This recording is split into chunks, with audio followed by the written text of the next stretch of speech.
C'est bien, donc on verra, je ne vais pas non plus présumer de mes forces, peut-être que je terminerai cette prédication assis, on verra, mais je vais essayer de la faire debout, en tout cas le début. Donc, je commence ce matin en vous racontant d'emblée un de mes souvenirs de rando dans la région de Grenoble, c'était il y a de ça quelques années. Je faisais une promenade dans les montagnes et je suis tombé sur une petite église. Et je pense que pour la plupart des randonneurs, cette église, elle n'avait pas grand-chose de spécial, pas grand-chose de remarquable. Surtout avec les paysages de montagne, merci Niki, qui étaient tout autour et qui étaient tellement plus impressionnants que cette église. Mais pour moi, ça a été un peu différent. Quand je suis arrivé dans cette église, je me souviens assez bien de ce moment. C'est pas l'église en fait qui a capté mon attention, mais c'était plutôt le cimetière qui était juste devant. C'est ça qui m'a arrêté. Il y avait un cimetière où il y avait des pierres usées par le temps, et des tombes anciennes, des noms qui étaient presque illisibles. Et à côté de ça, de ces noms un peu oubliés, il y avait aussi des noms qui semblaient plus frais dans la mémoire des vivants. Et souvent dans la région de Grenoble, en montagne, ce n'est pas quelque chose d'inhabituel. Vous avez souvent des cimetières qui vous accueillent bien avant les portes de l'église. Souvent, il faut longer, il faut passer par un cimetière avant d'entrer dans l'église. Et il y a là-dedans quelque chose de puissant, je trouve. En passant devant ces tombes, je me suis demandé pourquoi, en fait, une telle proximité entre les vivants et les morts. Pourquoi ceux qui venaient dans cette église devaient d'abord traverser par un lieu de mort avant d'entrer dans un lieu de vie et de prière. Et je me suis aussi demandé ce que ça pouvait produire dans la pensée, dans l'imagination des gens. Parce que, étrangement, ces tombes, elles ne me semblaient pas lugubres. Elles semblaient transmettre quelque chose, relier quelque chose, avoir quelque chose en fait à nous dire, à me dire. Et il est probable que beaucoup de ceux qui rentraient dans cette église, qui soient passés en fait devant des noms de personnes auxquelles ils étaient réellement liés. Peut-être leurs grands-parents, peut-être des voisins, peut-être des cousins. Ils passaient devant des noms qu'ils portaient encore eux-mêmes, peut-être aujourd'hui, et ils passaient devant des histoires dont ils avaient hérité. Et dans tout ça, il y avait un message, comme un message silencieux. Vous venez de quelque part. Vous venez de quelque part. Votre vie n'apparaît pas de nulle part. Elle s'inscrit dans une continuité. Et ce que vous faites de cet héritage, il compte aussi. Et me tenir devant ces pierres à l'entrée de cette église ce jour-là, il m'a laissé vraiment une impression très claire. C'est qu'un jour, nos propres vies, à nous aussi, elles seront laissées à la mémoire des autres. Et on se souviendra de nous pour la manière dont on aura vécu, mais aussi pour ce qu'on aura transmis. Et cette continuité entre les morts et les vivants, entre les générations, cette mémoire des générations passées, ça a précisément à voir avec le texte qu'on va lire ce matin, puisqu'après 2 dimanches de pause, on revient ce dimanche dans notre série de prédications sur Genèse 1 à 11, le livre de la Genèse, le tout premier livre de la Bible, le grand récit des origines de l'humanité. Et les 11 premiers chapitres de la Genèse ne sont pas juste là pour simplement nous raconter une vieille histoire venue d'un autre temps. Ils sont une invitation à nous situer nous-mêmes dans une histoire humaine beaucoup plus vaste. Une histoire qui commence dans la poussière de la création, qui s'étend jusqu'à l'espérance de la résurrection. Et ce qu'on va faire ce matin, c'est justement entrer dans cette histoire. Et on va méditer à partir d'une généalogie. Alors je sais que, dit comme ça, je viens probablement de faire naître l'enthousiasme. Je suis environ 3% d'entre vous. Et les 97% restants, vous êtes peut-être là juste à vous dire comment je vais survivre aux prochaines minutes. Parce que généralement, ce qu'on sait faire de mieux avec les généalogies dans la Bible, c'est de les sauter, c'est de les passer. Ou alors, on commence à les lire sérieusement, et puis notre cerveau il passe en mode veille au bout de 2-3 noms compliqués. Et généralement, on se réveille quelques instants après, on se dit qu'est-ce qui s'est passé dans ces 3 dernières minutes ? Je ne sais plus, je ne m'en rappelle plus. C'est ça qui se passe quand on a des généalogies dans la Bible. Mais je veux que vous sachiez que les généalogies, ce n'est pas juste des interludes ennuyeux pour les auteurs bibliques. Elles ne sont pas là pour remplir une sorte de vide entre 2 récits qui peuvent être plus ou moins intéressants. Dans la littérature ancienne, les généalogies, elles avaient une fonction bien plus profonde que juste le simple fait de retracer des lignées familiales. C'était plus juste une liste de noms.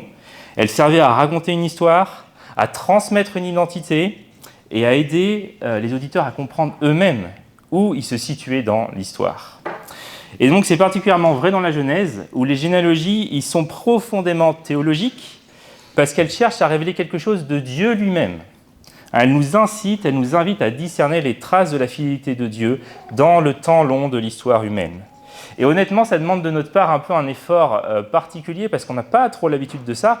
Les lecteurs anciens, ils étaient beaucoup plus habitués à lire des textes très denses, chargés de sens, remplis de symboles, remplis d'échos. Ils savaient ralentir, ils savaient écouter, ils savaient méditer le texte. Nous, on a peu l'habitude de faire ça. On vit dans une culture de l'immédiateté. et on est habitué à des textes qui sont rapides, qui sont courts, qui sont efficaces, qui sont directs. Donc quand on tombe sur une généalogie, spontanément, on a l'impression qu'il ne se passe rien, alors qu'en réalité, il se passe beaucoup de choses dans le texte. Donc, Genèse 5, je nous invite à redoubler d'attention à la lecture de Genèse 5, essayer de ne pas décrocher au bout de 2 noms ou 3, mais je vais lire tout le chapitre, Genèse 5, verset 1, et je vous invite à suivre avec moi si vous le pouvez, sur une Bible papier ou téléphone. Voici le texte. Voici l'histoire de la famille d'Adam. Quand Dieu créa les êtres humains, il les fit de telle sorte qu'ils lui ressemblent. Il les créa hommes et femmes, il les bénit et leur donna le nom d'homme le jour où ils furent créés. Adam était âgé de 130 ans quand il eut un fils qui lui ressemble, qui soit son image. Il lui donna le nom de Seth. Après cela, Adam vécut encore 800 ans et il eut d'autres enfants. La durée totale de sa vie fut de 830 ans, puis il mourut. Quand Seth fut âgé de 105 ans, il eut pour fils Énoch. Après cela, il vécut encore 807 ans et il eut d'autres enfants. Il mourut à l'âge de 912 ans. Quand Énoch fut âgé de 90 ans, il eut pour fils Kénan. Après cela, il vécut encore 815 ans et il eut d'autres enfants. Il mourut à l'âge de 905 ans. Quand Kénan fut âgé de 70 ans, il eut pour fils Mahalaleel. Après cela, il vécut encore 840 ans et il eut d'autres enfants. Il mourut à l'âge de 910 ans. Quand Mahalaleel fut âgé de 65 ans, il eut pour fils Yéred. Après cela, Mahalaleel vécut encore 830 ans et il eut d'autres enfants. Il mourut à l'âge de 895 ans. Quand Yéred fut âgé de 162 ans, il eut pour fils Enoch. Après cela, il vécut encore 800 ans et il eut d'autres enfants. Il mourut à l'âge de 962 ans. Quand Enoch fut âgé de 65 ans, il eut pour fils Mathusalem.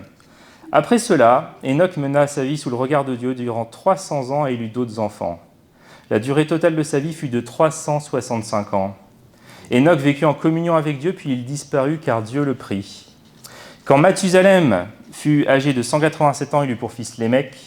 Après cela, il vécut encore 782 ans et il eut d'autres enfants. Il mourut à l'âge de 969 ans. Quand Lémec fut âgé de 182 ans, il eut un fils. Il l'appela Noé en disant « Celui-ci nous consolera de notre travail et de la tâche pénible que nous impose ce sol que l'Éternel a maudit. » Après cela, Lémec vécut encore 595 ans. Et il eut d'autres enfants, il mourut à l'âge de 777 ans. Quand Noé fut âgé de 500 ans, il eut pour fils Sem, Ham et Japhet. Voilà pour la lecture du texte. Ce chapitre 5 de la Genèse, il est écrit avec un rythme très particulier. Je ne sais pas si vous l'avez remarqué, il y a une répétition qui est là. Et cette répétition, c'est « il vécut, il engendra, puis il mourut ». Il vécut, il engendra, puis il mourut. Il vécut, il engendra, puis il mourut. Et donc, à force de répétition, ce schéma est fini par nous rappeler ce qui caractérise l'existence humaine, la naissance, la vie et enfin la mort. On a un cycle naissance-vie-mort qui est là. Et en ça, ce chapitre, il décrit notre condition humaine. La généalogie de Genèse 5 nous rappelle à quel point la mort est devenue le rythme normal de l'humanité entière après la chute. Et parcourir ce texte, moi je trouve que ça ressemble un peu à une promenade dans un cimetière. On a toujours ce refrain qui est là, puis il mourut à 8 reprises. Mais j'imagine que la première chose qui vous a frappé, sans doute à la lecture, c'est l'âge. Je pense, c'est l'âge auquel ces gens ont vécu.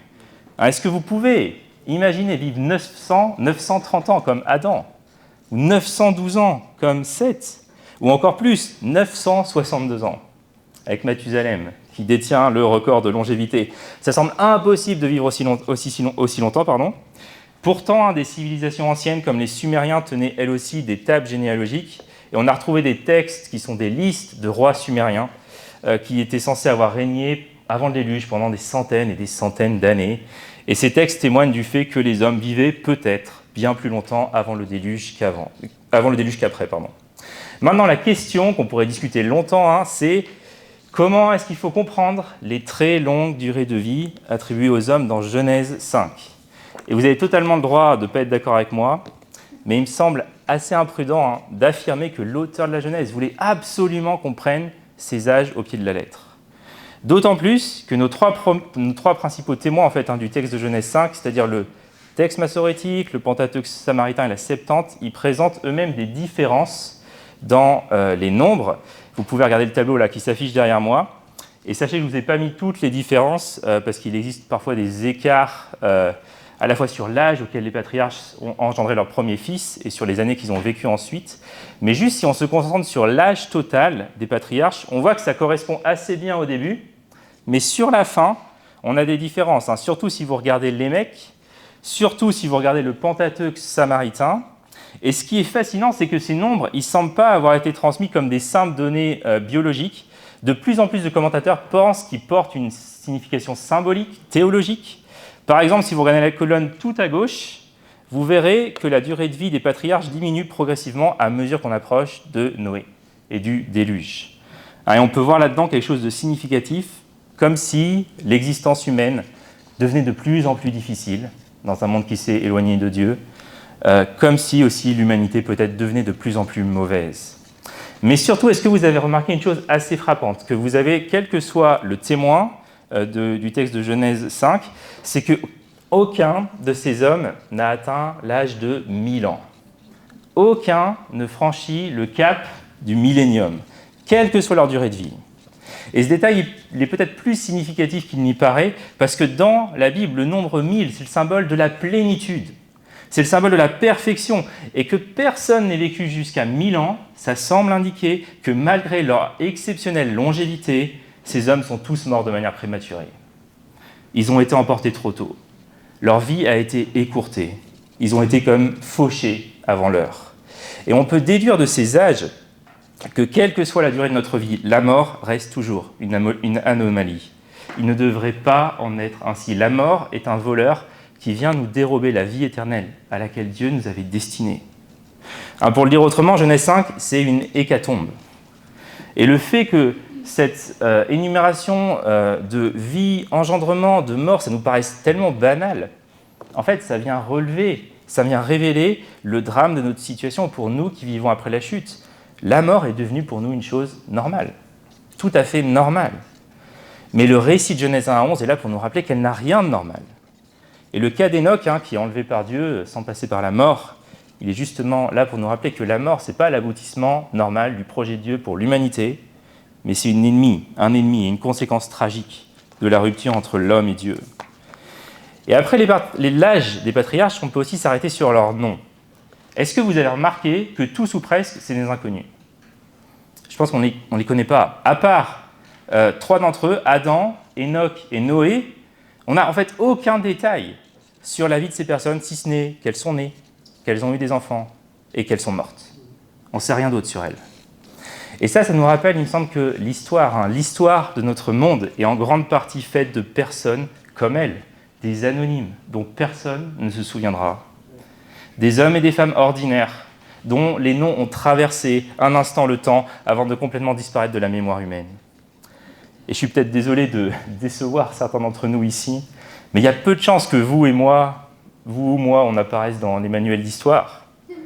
Au mieux, il y aura une courte épitaphe sur une pierre tombale, un nom de plus dans les registres de naissance et de décès, juste le fait brut qu'on a existé ici, au XXIe siècle, sur la Terre, et c'est tout.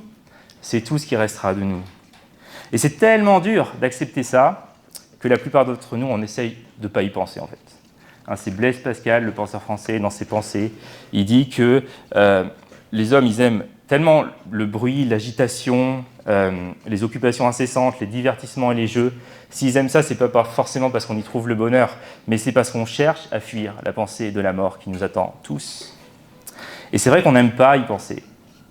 On n'aime pas penser au fait qu'on est pris dans cet engrenage mortel. Il y a quelque chose en nous qui se rebelle à cette idée qu'on est bloqué, qu'on est prisonnier de ce cycle de naissance, vie, mort. Naissance, vie, mort. Et c'est ce qui fait qu'au fil du temps, beaucoup de personnes ont cherché à briser ce cycle. Peut-être vous avez déjà entendu parler de la fontaine de Jouvence, de la pierre philosophale ou de la quête du Saint Graal. Il y a plein de mythes comme ça qui, dans le passé, prétendaient offrir l'immortalité. Et aujourd'hui, rien n'a vraiment changé, si ce n'est que c'est au moyen des nouvelles technologies et de l'intelligence artificielle qu'on essaye de parvenir à une vie éternelle. Je ne sais pas si vous avez suivi ça, mais Elon Musk a affirmé à plusieurs reprises depuis cet automne que grâce à la super intelligence artificielle, les personnes vivantes en 2035 vivront au moins jusqu'à 150-160 ans. Et le patron de l'IA chez Google, qui est quand même aussi prix Nobel de chimie 2024, il garantit qu'avant 2040, on saura rajeunir nos cellules, nos organes et nos corps. Et il y a tout juste 2 semaines est sorti ce livre, Vivre 1000 ans. Voilà, Vivre 1000 ans, quand l'IA règne et la mort recule, rêve ou cauchemar.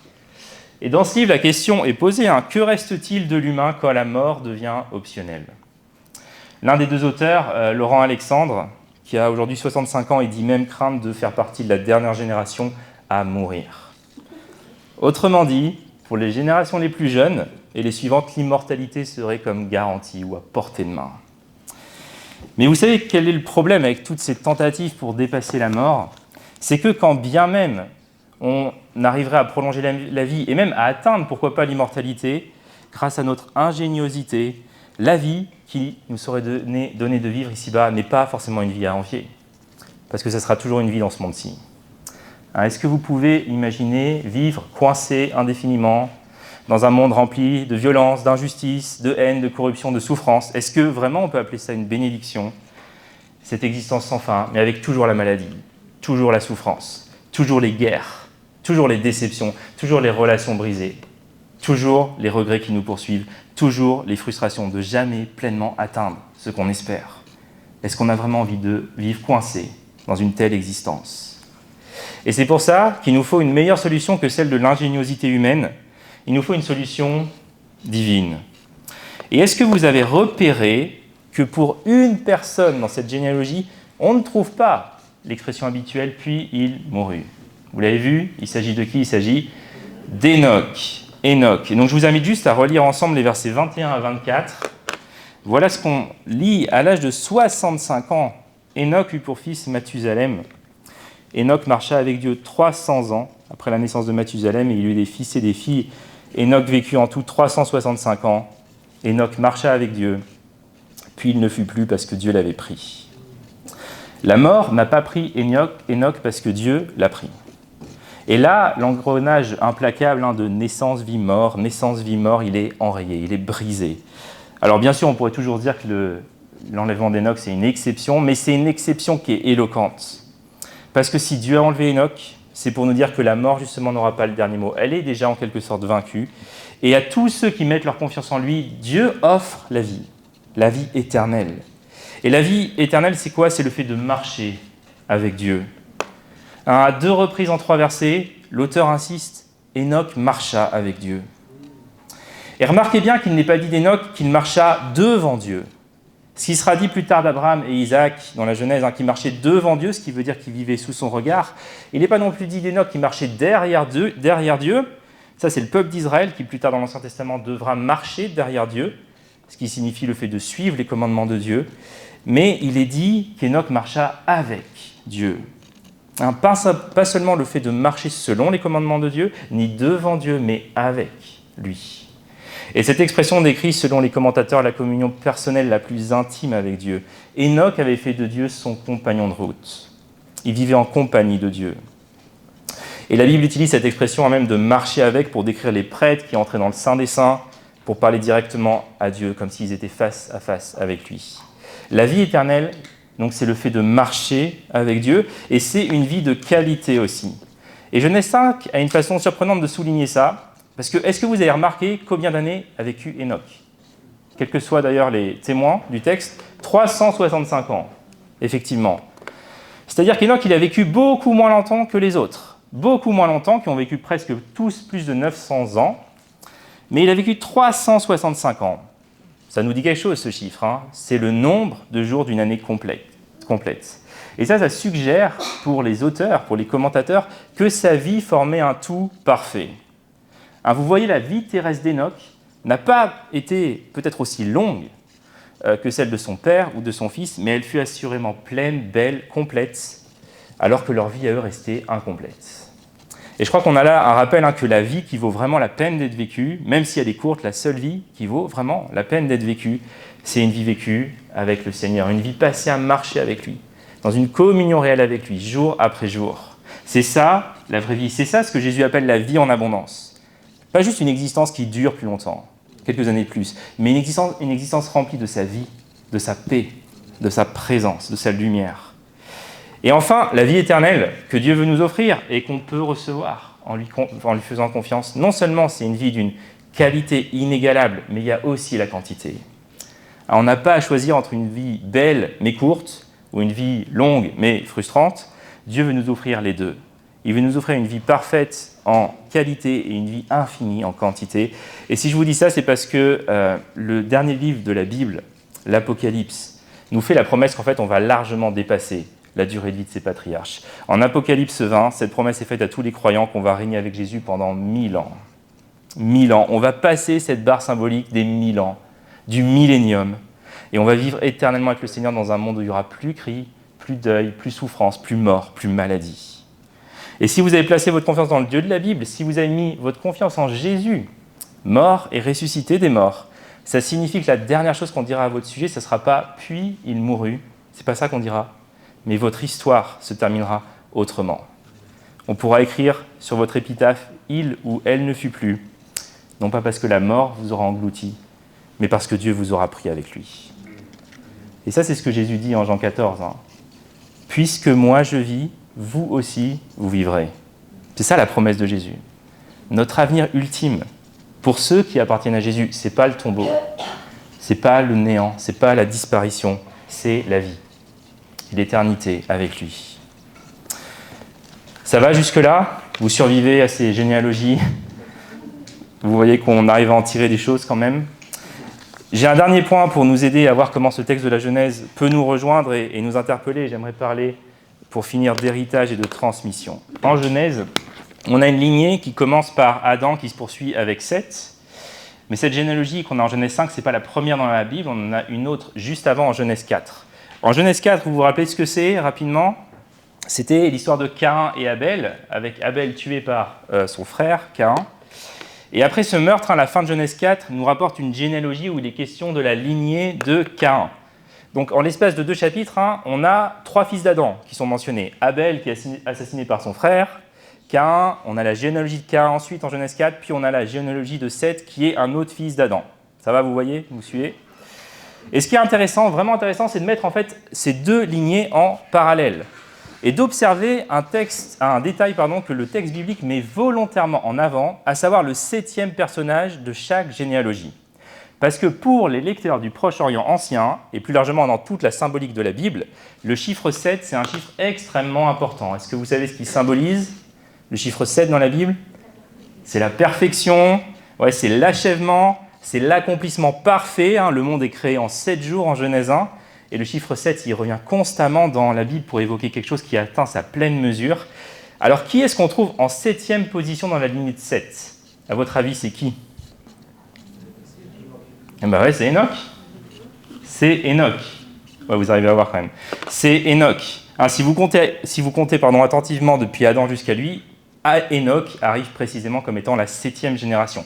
Et ce n'est pas un hasard, puisque le chapitre 5, on l'a vu, se focalise sur Enoch, qui est caractérisé par cette relation vivante avec le Dieu vivant. Et autrement dit, cette généalogie, elle nous transmet un message théologique. Enoch représente l'humanité dans sa plénitude, dans son aboutissement. Il représente l'humanité telle qu'elle est destinée à être. Enoch incarne l'aboutissement de l'être humain. Et cette plénitude de l'humanité, c'est la communion avec Dieu, c'est de vivre, c'est de marcher avec Dieu. L'être humain réalise son humanité, devient pleinement humain lorsqu'il vit dans une relation intime avec son Créateur. Et du côté de Caïn, qu'est-ce qu'on voit? Qu'est-ce qu'on constate? C'est que le 7e dans sa lignée, c'est Lémec. Bon, bien sûr, vous ne l'avez pas en tête puisque c'est le texte de Genèse 4, mais comme par hasard, Genèse 4 fait un focus sur Lémec, alors que pour plein d'autres descendants, il passe rapidement. Et avec Lémec, on voit tout l'inverse d'Enoch. Ce qu'on voit avec Lémec, c'est la maturation du mâle dans une lignée. Déjà, Lémec, il prend deux femmes pour lui-même, alors que Dieu, dans le récit de la création, il avait donné une seule épouse au premier homme. Et donc là, déjà, Lémec va déformer le dessein divin de la monogamie. Et ensuite, regardez Genèse 4, 23, où Lémec dit ceci à ces deux femmes, qui s'appellent Ada et Tsilla. Donc il dit « Ada et Tsilla, écoutez-moi bien, femme de Lémec, et prêtez l'oreille à ce que je dis. J'ai tué un homme pour une blessure et un jeune enfant pour prix de ma plaie. Caïn sera vengé 7 fois et Lémec 77 fois. » Et alors peut-être que vous aurez du mal à le croire, mais il s'agit d'un poème. C'est un poème dans la Bible. Alors j'espère, et je pense qu'on en a tous lu de bien meilleurs que celui-là, mais c'est un poème pour autant, et c'est pas le premier dans la Bible, hein. Il fait écho avec le chant que Dieu fait lors de la création sur Adam et Ève, et sur toute la création, où on voit que par un débordement d'amour, Dieu avait donné la vie à Adam et Ève, et là par un débordement d'orgueil, Lémec, lui, il justifie le fait d'ôter la vie, de prendre la vie. Dieu chante la vie en Genèse 1, il étend la bénédiction. Lémec, lui, en Genèse 4, il chante la mort et il étend la malédiction. Et ce poème, il nous montre en fait jusqu'où peut aller le cœur humain lorsqu'il s'éloigne de Dieu. Parce que la descendance de Caïn, c'est une lignée dans laquelle le mal ne se contente pas simplement de grandir, mais il va se multiplier. C'est une lignée qui commence par un meurtre et elle se termine avec un homme qui est là et qui se vante de manière publique de sa violence. On a une violence qui est décomplexée, qui est désinhibée, qui est revendiquée, qui est assumée, qui est banalisée. Et là où Caïn avait tué son frère, quelqu'un de proche en âge et probablement de force équivalente, les mecs, lui, ils se vantent d'avoir tué un jeune homme. Ils se vantent d'avoir tué quelqu'un de bien inférieur à lui au niveau de la force. Et les mecs disent, si Caïn sera vengé 7 fois, alors lui, il le sera 77 fois. Au passage, vous notez à nouveau en la présence du chiffre 7 d'ailleurs. Mais quand Dieu dit qu'il protégerait Caïn et qu'il le vengerait 7 fois, ça signifie quoi? Ça signifiait la justice sera parfaite. Ok? La justice sera pleine, elle sera mesurée, mais lorsque les mecs parlent de 77 fois, on sent immédiatement l'excès, le débordement, la démesure. Mais les mecs ne cherchent plus la justice. Ce qu'ils cherchent, c'est la vengeance. C'est la vengeance. Et les mecs, justement, ils incarnent l'escalade de la violence et d'une vie tournée vers elle-même qui répand la mort autour d'elle, tandis qu'Enoch, lui, nous donne un autre exemple. Et ces deux lignées, en fait, elles nous rappellent que tout comme les graines du mal peuvent grandir en nous, les graines du royaume de Dieu peuvent croître aussi en nous. Le mal se transmet, mais la grâce aussi, la foi aussi, la bonté aussi, l'amour de Dieu se transmettent aussi. Et en méditant sur ce passage cette semaine, je me suis surpris en fait à réfléchir à cette notion d'héritage et de transmission. Et ce sont peut-être des choses un peu étranges à considérer pour nous, qui sommes dans une culture hyper individualiste, mais la Bible, elle nous rappelle constamment que nos vies, elles s'inscrivent dans une histoire qui est tellement plus large, tellement plus vaste que la nôtre. Et ce qui m'a frappé en lisant ces généalogies, c'est que chaque nom, en fait, dans la liste avait un choix. Continuer dans la voie qu'il avait reçue ou transformer cette voie.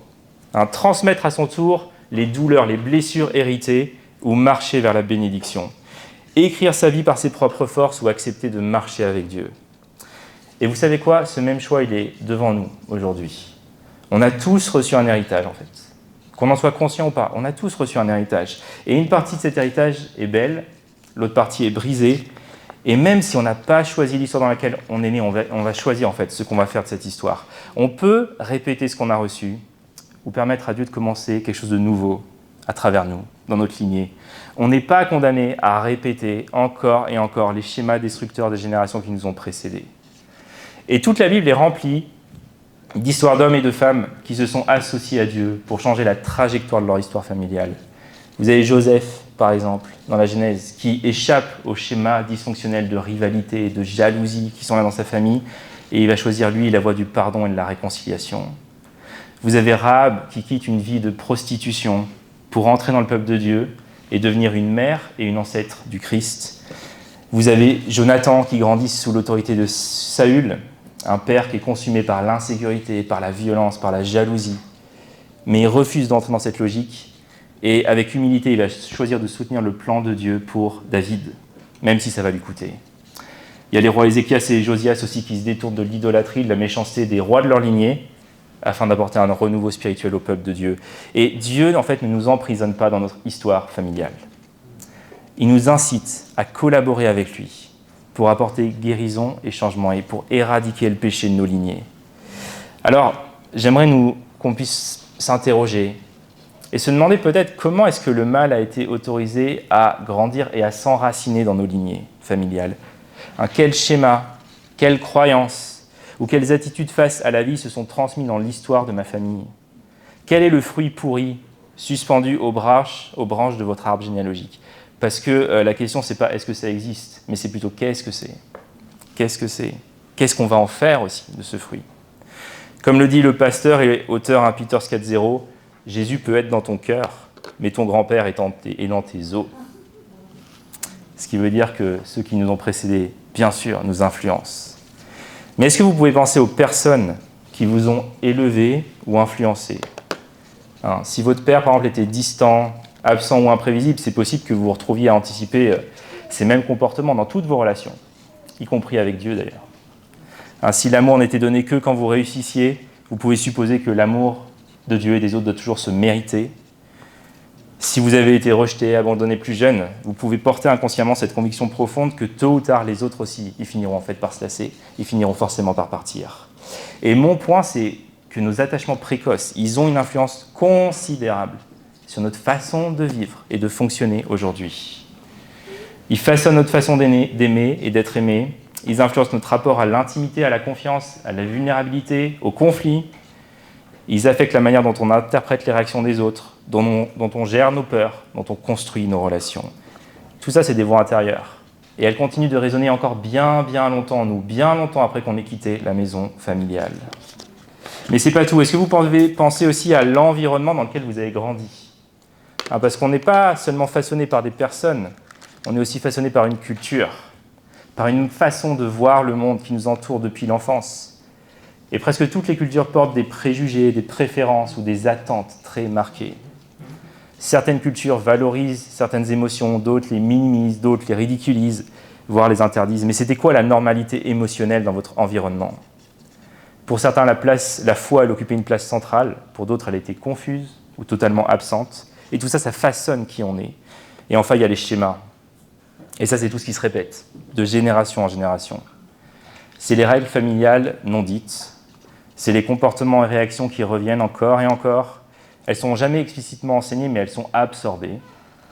Et peut-être dans votre famille, l'addiction était normalisée, ou le fait que tout le monde travaillait sans relâche pour prouver sa valeur ou assurer sa sécurité, c'était quelque chose de normal. Peut-être qu'il y avait des messages implicites, comme il ressemblait à « sois parfait »,« fais pas de vagues »,« on n'en parle pas »,« fais plaisir aux autres »,« dépêche-toi ».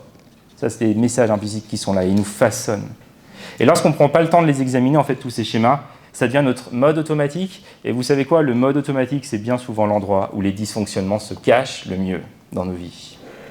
Alors, qu'est-ce qui vit dans tes os ? Quelle histoire habite ton cœur ? Qu'est-ce qui façonne tes réactions et tes relations ? Et qu'est-ce qui en toi a encore besoin d'être acheté ?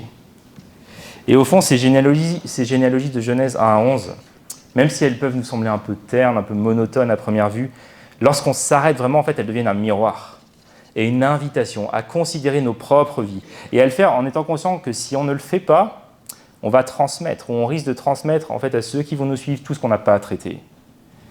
Mais si on apporte honnêtement ces choses à Dieu et à Jésus, alors on peut raconter une histoire bien meilleure, avoir une vie bien meilleure.